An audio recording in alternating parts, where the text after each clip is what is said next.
Hello guys, in this video I will show you how to fix common Webflow form submission errors in 2025.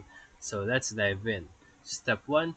Check that your form has an action URL or is connected to Webflow's built-in submission system.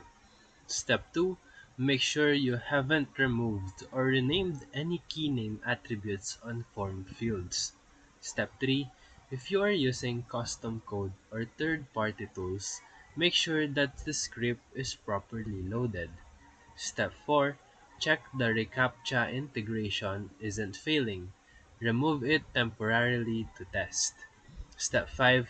Go to Project Settings, then Forms, and confirm that your email is verified and not blacklisted. Step 6. Test the form in incognito mode or using a different device to verify.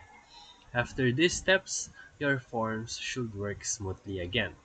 So if this video helped you, feel free to like and subscribe for more quick tutorials, reviews, and comparison videos. Thank you for watching.